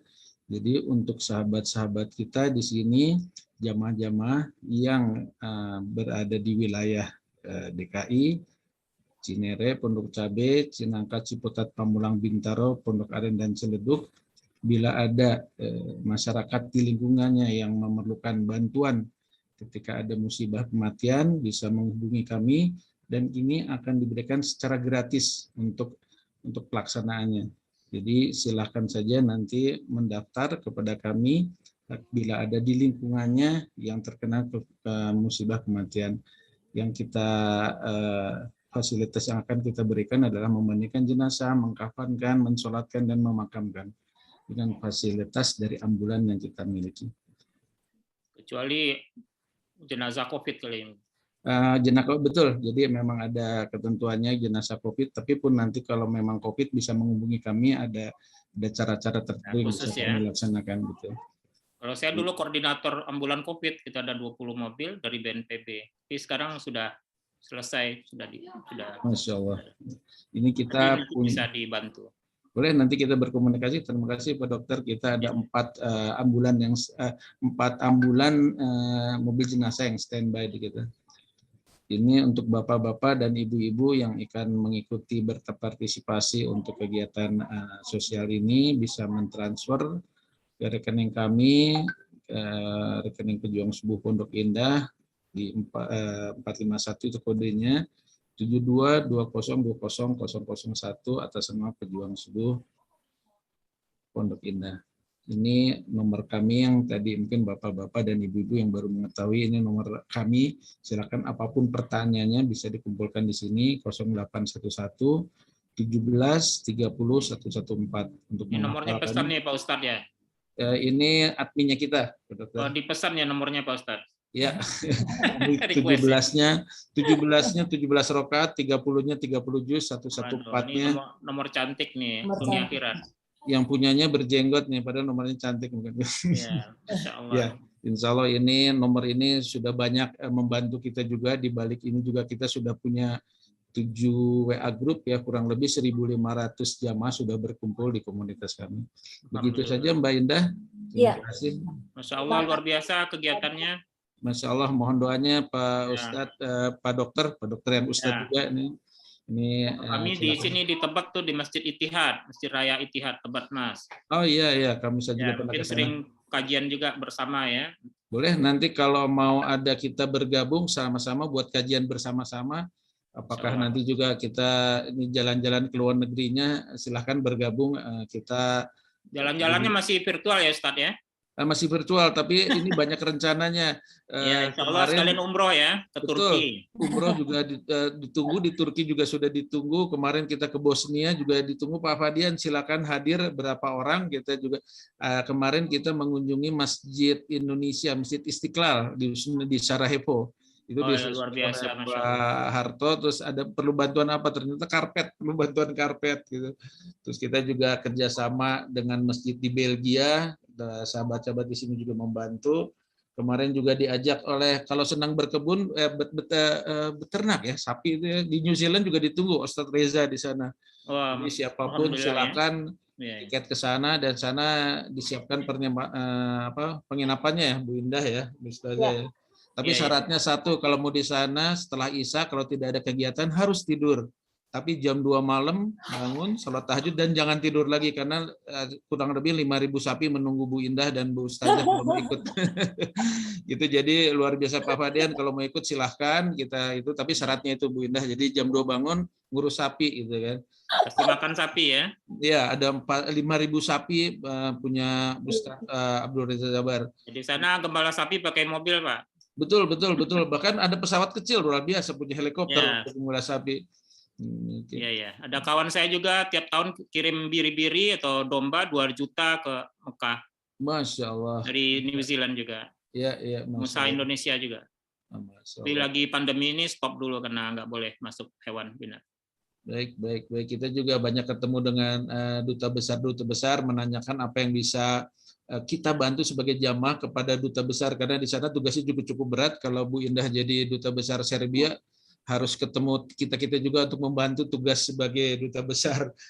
Kita juga kayak Ethiopia, Sudan dan segala macam. Mohon dukungannya Pak Dokter, nanti Insya Allah. saya kasih Ya, linknya. kemarin waktu untuk ke kita. Perth juga kawan-kawan di sana lagi menggalang dana untuk masjid situ. Jadi mereka udah beli lahan 6.000 tapi belum ada dana. Nah sekarang mereka sholatnya di masjid itu multifunction room, itu campur, ada sekali minggu jadi Kristen, sekali waktu jadi pusat Yahudi juga di situ sembayangnya. Jadi itu yang kita prihatin juga di downtown-nya Perth itu. Jadi kawan-kawan mahasiswa di sana lagi galang dana juga untuk bangun masjid di daerah Paddington namanya. Oke, boleh kalau ada nomor teleponnya Pak Dokter, Allah. nanti kita bisa buat acara live di sana, kita lihat keadaan di sana. Mudah-mudahan nih banyak jemaah seperti Bu Indah banyak menyumbang ya Bu Indah ya, menyumbang saya waktu itu kirim makanan ke rumah. Oke, baik, mungkin Pak Dokter mudah-mudahan ini silaturahim kita yang insya Allah barokah ya, diridhoi Allah dengan berbalas surga yang abadi. Silakan Bu Indah, malah saya jadi ngobrol dengan Pak Dokter. Ya. Silakan aja nanti kapan-kapan ke Masjid Bunda atau Brawijaya sambil ngopi-ngopi kita di situ. Boleh, silakan Ya, nanti kita. Di situ ada sate Padang enak juga bisa. Masya Allah. Di kafenya ada enak. Nanti kenalan dengan ibu-ibu hamil yang. Oh, ya. Tapi nggak boleh ikut periksa ya Pak ya, Ustaz ya. Baik, terima kasih Pak Dokter. Silakan Bu Indah. Insya Allah.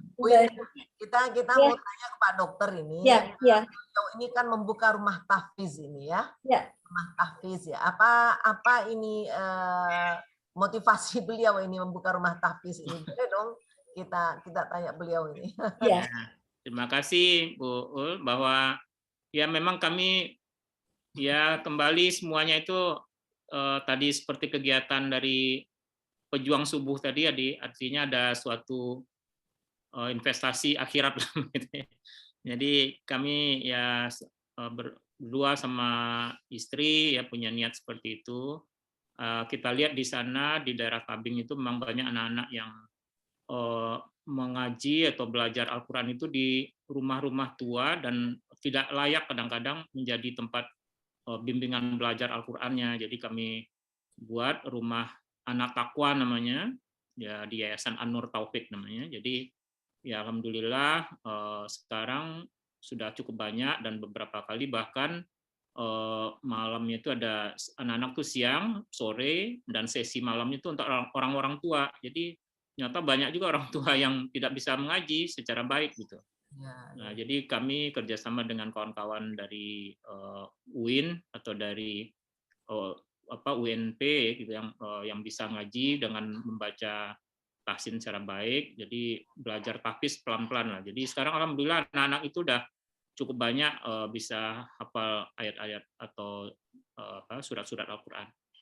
Dan itu anak-anaknya banyak yang duafa. Jadi anak-anak tukang beca, anak pemulung ya, anak nelayan, anak buruh, cuci semacam. Jadi ya artinya kadang-kadang untuk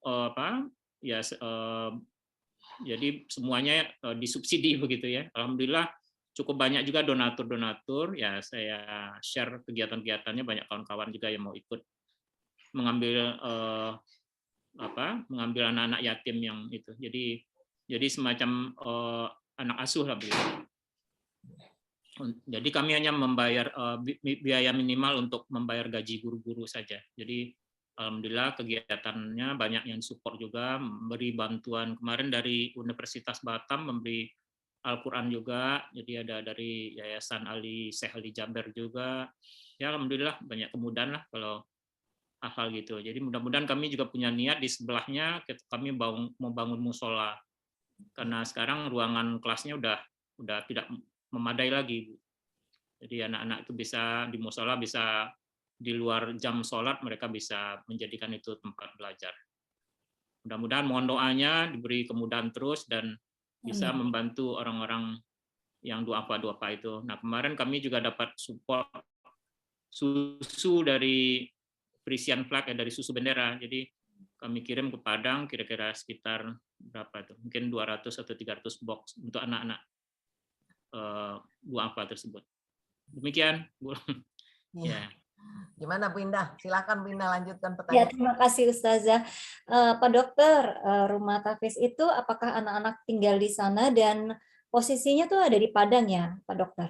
Ya, adanya di Tabing ya, dekat airport lama, itu di daerah Koto Tangah, Parupuk ya, Parupuk Tabing, yaitu anak-anak tidak tinggal di situ, jadi mereka siang berkumpul setelah zuhur gitu mulai dibuka kelas ya. Jadi pagi mereka kalau hari yang kerja sekolah mereka bisa sekolah di pagi hari. Ya. Gitu. Jadi siang mereka datang berapa kelas gitu dibuka. Boleh tahu Dokter berapa jumlah anak di sana? Mungkin ya sekitar 50-an. Oh 50, baik Dokter. Di 50 karena tempatnya juga ya perlu.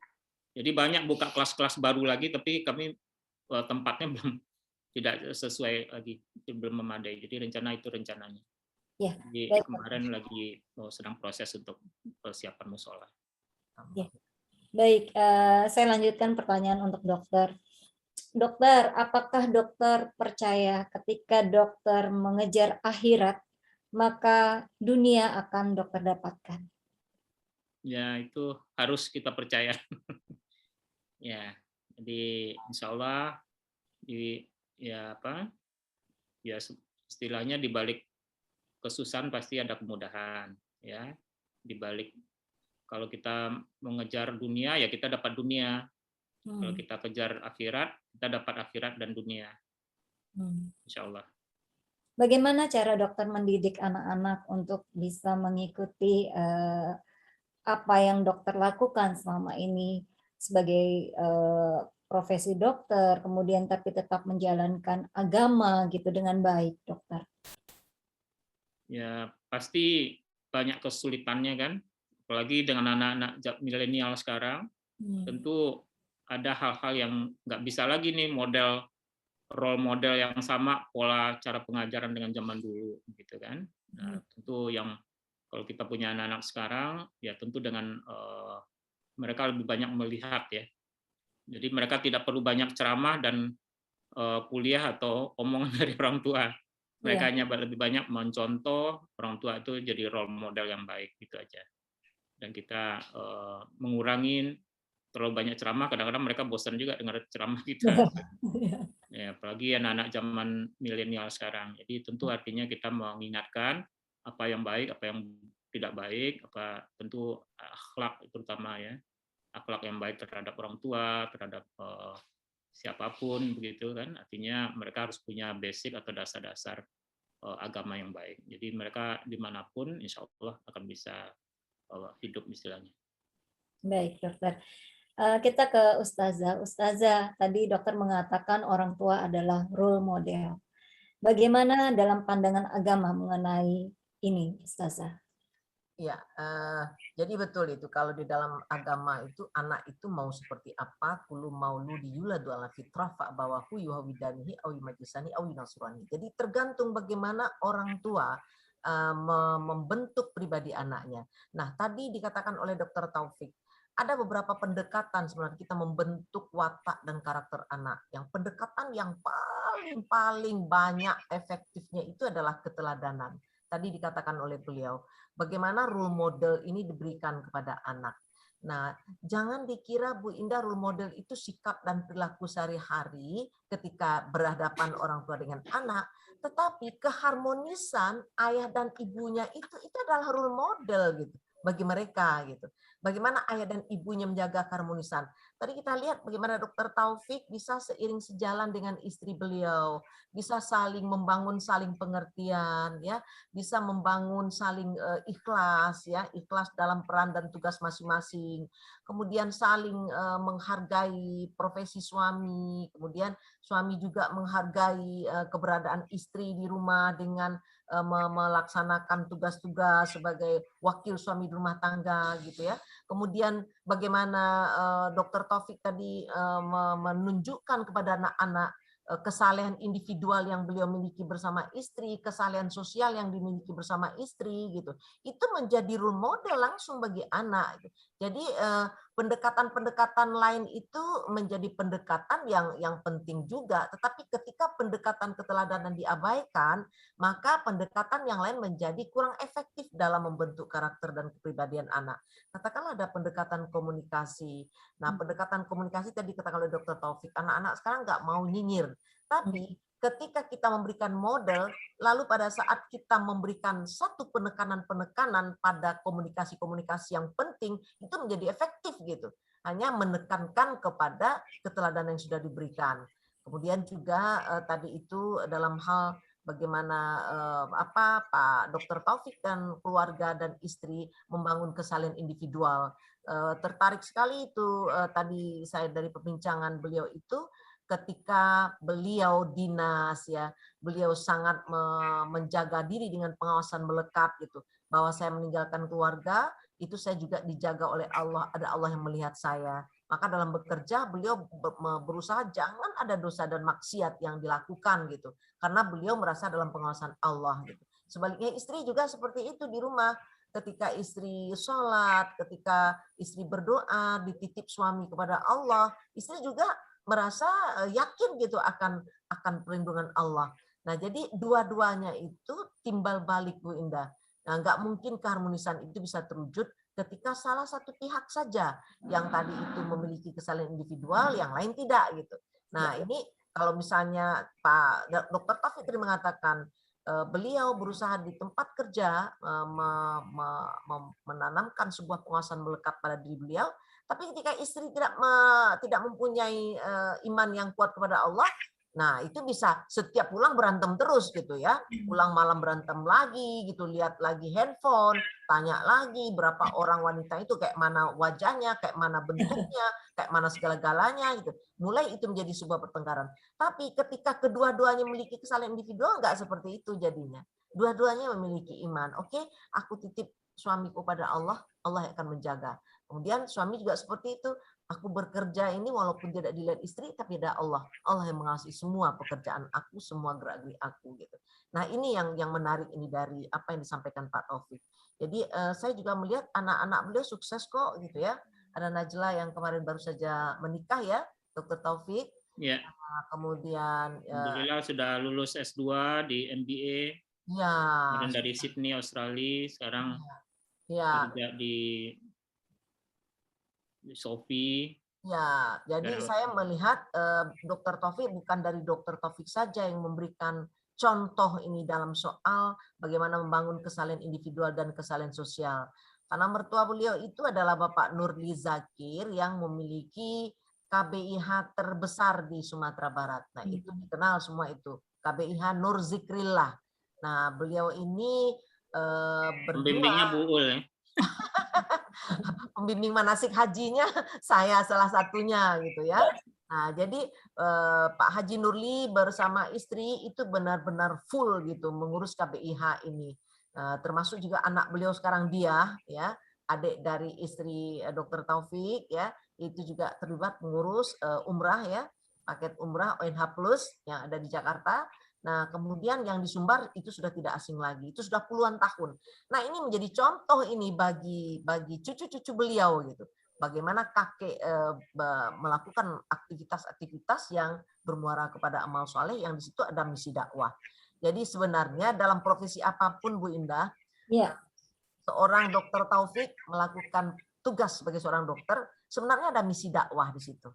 Ya, kita ini semua memiliki dakwah. Kita mau misi dakwah semua, siapapun kita dalam segala profesi. Ketika beliau dalam profesi dokter, tadi misi dakwahnya adalah bagaimana beliau mengimplementasikan nilai-nilai Islami dalam pelaksanaan tugas-tugas yang beliau lakukan tadi. Nah, walaupun tadi itu tidak beliau ceramah di atas mimbar seperti seorang ustadz atau ustazah gitu ya, tapi yang beliau lakukan tadi seperti mengingatkan pasien berdoa, mengingatkan pasien akan iman kepada Allah, keyakinan kepada Allah gitu ya, memberikan pelayanan yang ramah kepada pasien, keikhlasan beliau, kesabaran beliau menghadapi pasien. Itu kan nilai-nilai Islam yang dikembangkan itu di dalam praktek profesi beliau. Nah, jadi pada prinsipnya ketika kita mau menjadikan setiap profesi kita ini bernilai ibadah, nah mari kita implementasikan nilai-nilai Islami itu dalam berbagai aktivitas kita. Dan nawaitu kita betul-betul dalam rangka mengharap ridha Allah. Oke, itu mungkin Bu Indah. Ya, baik Ustazah. Mungkin ini satu pertanyaan terakhir untuk dokter ya. Dokter, ini kan profesinya dokter cukup besar ya, banyak godaan gitu. Ketika godaan datang gitu, bagaimana sih dokter menjaga hati? Kemudian berisiko ya. High risk ya. Menjaga hati agar maksudnya tidak tergoda dengan yang ada di hadapan dokter. Kemudian bagaimana dokter meyakinkan pasangan dokter bahwa insya Allah ini hanya profesi dan dokter punya iman yang kuat. Bagaimana ini dokter? Ya, terus terang susah menjawabnya ya. Jadi artinya kita memang selama pendidikan pun sudah terekspos ya, terpapar seperti itu bahwa kita memang harus memperlakukan pasien itu adalah sebagai orang yang butuh pertolongan kita gitu. Ya. Bukan jadi sebagai objek gitu ya. Ya. Bahwa orang yang butuh pertolongan kita artinya kita punya skill, punya ilmu, punya kemampuan, kita diharuskan menolong karena itu ada dalam sumpah kedokteran. Kan kita udah disumpah kan? Ya. Nah, jadi artinya ada suatu etika yang mengikat kita ya, etika profesi namanya ya. Nah, kalau kita sudah menjaga etika itu kan sebenarnya aturan-aturan yang dibuat oleh manusia. Bagaimana kita melakukan SOP-nya ya. Artinya bagaimana kita menyuruh pasien, ya maaf ya, misalnya membuka pakaiannya, walaupun yang nyuruh bukan dokter tapi adalah suster tentunya ya. Ya. Nah, tapi artinya kita akan secara langsung gitu. Ya. Hal-hal itu harus dijaga sesuai, namanya kita tuh adalah sesuai secara etika dan legi artis. Legi artis itu adalah ada SOP-nya, jadi ada step-stepnya. Jadi nggak bisa main seruduk-seruduk, artinya nggak boleh secara terburu-buru atau sembrono kita melakukan step-step itu terhadap pasien supaya pasien merasa nyaman ya. Jadi artinya kita harus mengkondisikan dulu ruang pemeriksaannya ya. Jadi tentu artinya kalau di ruang kebidanan itu sudah ada penyekat tertentu sehingga pasiennya merasa aman begitu ya. Jadi artinya dia merasa privasinya tetap dijaga gitu. Jadi hal-hal itu sebenarnya sudah diajarkan sejak kuliah lah begitu. Dan ada hal, tapi itu akan tercipta atau terasah sendiri dari pengalaman-pengalaman. Artinya itu waktu yang akan membuat kita menjadi lebih matang dan membuat akhirnya ya pasien itu ya sebagai pasien gitu, orang yang butuh pertolongan. Kita masa mau kita jahat ke pasien atau melakukan sesuatu yang tidak disukai oleh pasien.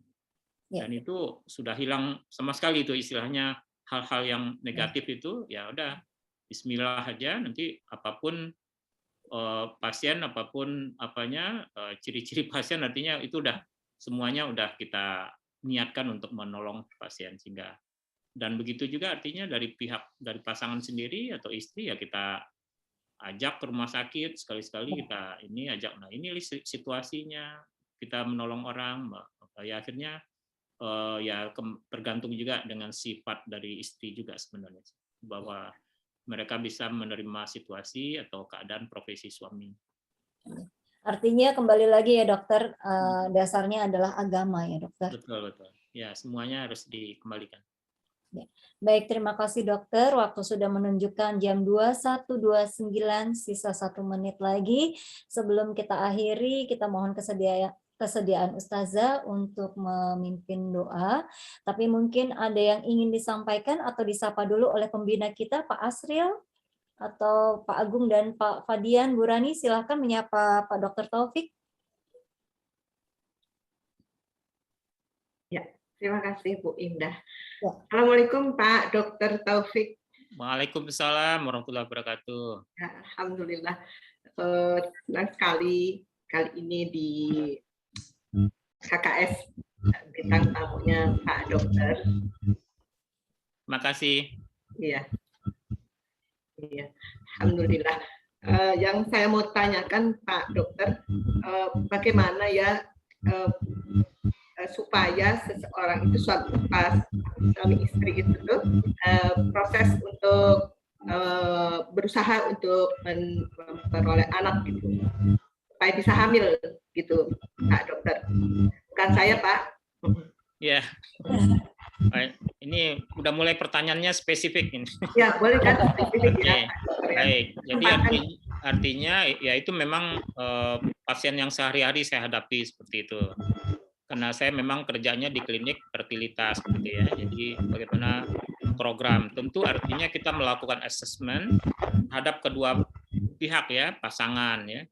Jadi banyak kadang-kadang yang kita treatment itu ada dokter-dokter treatment itu hanya istri saja. Nah, semestinya adalah kita buat assessment terhadap kondisi kesuburan istri dan suami ya. Jadi biasanya kita cek USG, apakah ada kista, apakah ada miom, atau ada gangguan di saluran telur pada istri. Kemudian kita lakukan cek hormonnya dan kita amati atau kita monitor masa suburnya kapan. Nah, dari situ kita bisa melakukan proses hamil secara alami. Oke, kemudian kita treatment beberapa bulan, kalau belum hamil, kita cek sperma suami. Kalau misalnya spermanya kurang bagus, kita berikan terapi untuk sperma. Kalau seandainya spermanya kurang bagus, istri sudah bagus kondisi sel telurnya, kita lakukan proses namanya inseminasi. Inseminasi nanti di washing, di spermanya diseleksi yang terbaik, kemudian disuntikkan ke rahim istri pada saat istri masa subur. Oke, nah itu bisa kita lakukan 2 kali atau 3 kali. Kalau seandainya belum hamil juga, karena banyak kondisi-kondisi yang ternyata kurang optimal untuk inseminasi, kita lanjutkan dengan program bayi tabung. Nah, biasanya kalau bayi tabung itu tentu kita kondisikan rahimnya yang bagus, sperma yang sudah terseleksi, dan kondisi embrio yang baik. Nah, di situ kita harapkan sudah terjadi kehamilan. Tapi kalau kita lakukan asesmennya pada saat masa kondisi alami, asal kita monitor dengan suatu istilahnya suatu teknik khusus, itu biasanya pasien dengan cara alami sudah bisa hamil. Nah, prosesnya berapa lama tuh, Dok? Kenapa? Asesmen itu berapa lama ya prosesnya? Ya biasanya kalau tidak banyak hal masalah, ya biasanya dalam 1-2 siklus sudah bisa kita. Siklus haid begitu ya? Siklus haid ya. Jadi kita bicara siklus, ya datang biasanya kontrol ke dokter di hari haid, hari ketiga, atau paling lambat hari kelima. Pada kondisi awal, kemudian kontrol lagi di hari ke-14 pas masa subur. Nah, insya Allah kita udah tahu kapan kondisi masa subur.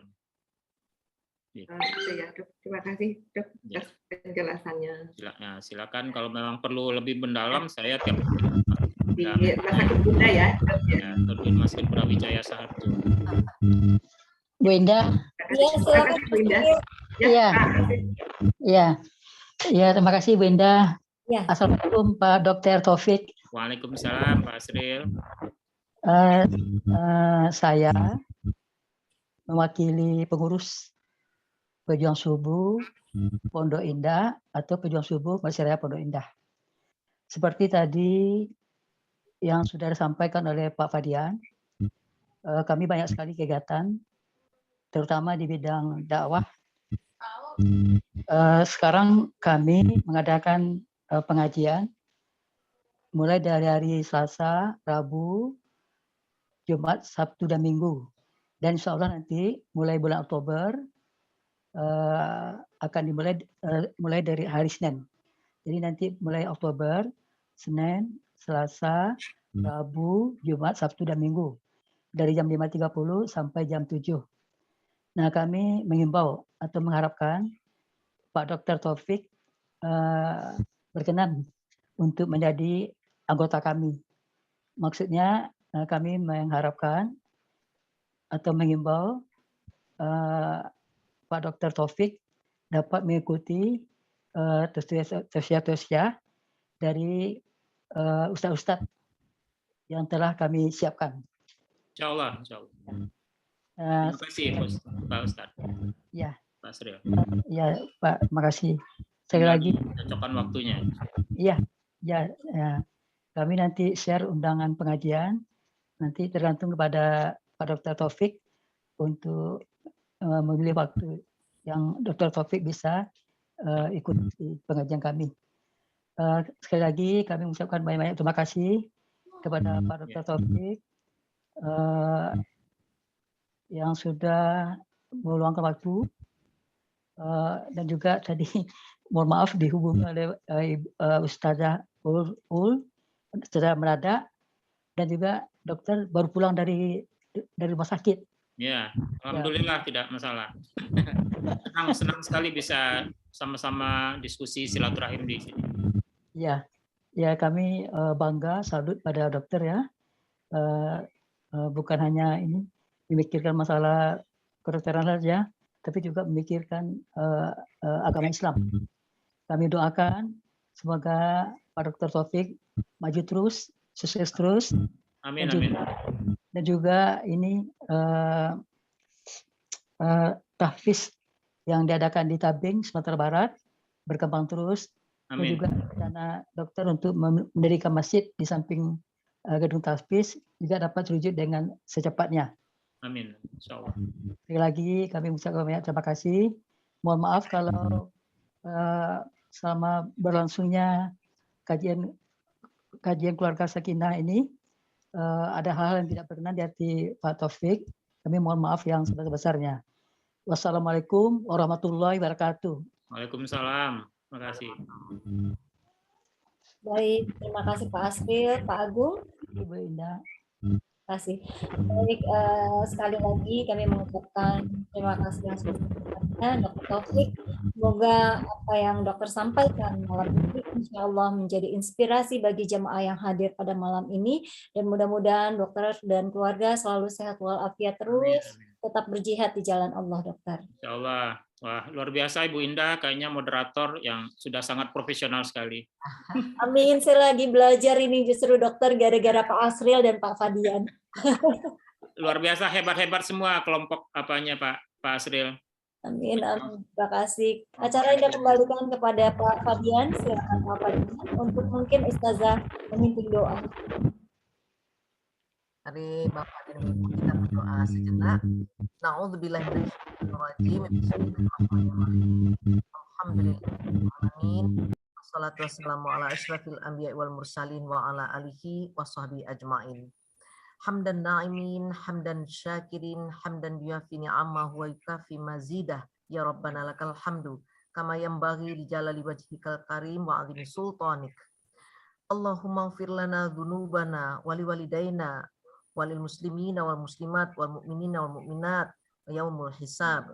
Allahumma inna nas'aluka salamatan fid din wa afiatan fil jasadi wa ziyadatan fil rizqi wa ziyadatan fil ilmi wa barakatan fil rizqi wa taubatan qablal maut wa rahmatan indal maut wa maghfiratan ba'dal maut. Allahumma rabbana la tu'akhidna in nasina aw akhtana. Rabbana wala tahmil alaina isran kama hamaltahu alal ladzina min qablina. Rabbana wala tuhammilna ma la taqata lana bih wa'fu anna waghfir lana warhamna anta maulana fansurna alal qaumil kafirin. Rabbana atina fid dunya hasanah wa fil akhirati hasanah wa qina adzabannar. Subhana rabbika rabbil izzati amma yasifun wa salamun alal mursalin walhamdulillahi rabbil alamin. Amin, amin ya rabbal alamin. Alhamdulillah. Ya, silakan Pak Fadian. Terima kasih Bu Indah, Pak Dokter. Mungkin acara sudah selesai, saya buka unmute-nya ya untuk teman-teman bisa saling menyapa Pak Dokter. Terima kasih Pak Dokter, sampai ini awal persahabatan kita, silaturahim kita ini Bu Indah Kalau dan bisa ada teman-teman. nasi kebulinya bagi-bagi nih Pak, dikirim. Siap, baik. Pakai GoFood aja. Nasi goreng kebun sirih dekat itu. Alhamdulillah. Silakan ini jamaah yang mau menyapa Pak Dokter dan teman-teman semuanya.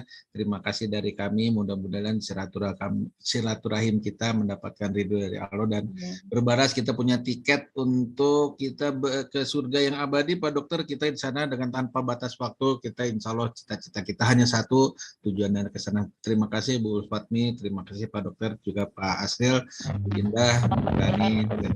Terima kasih. Assalamualaikum warahmatullahi wabarakatuh. Waalaikumsalam warahmatullahi wabarakatuh. Silakan Bapak Ibu saling menyapa.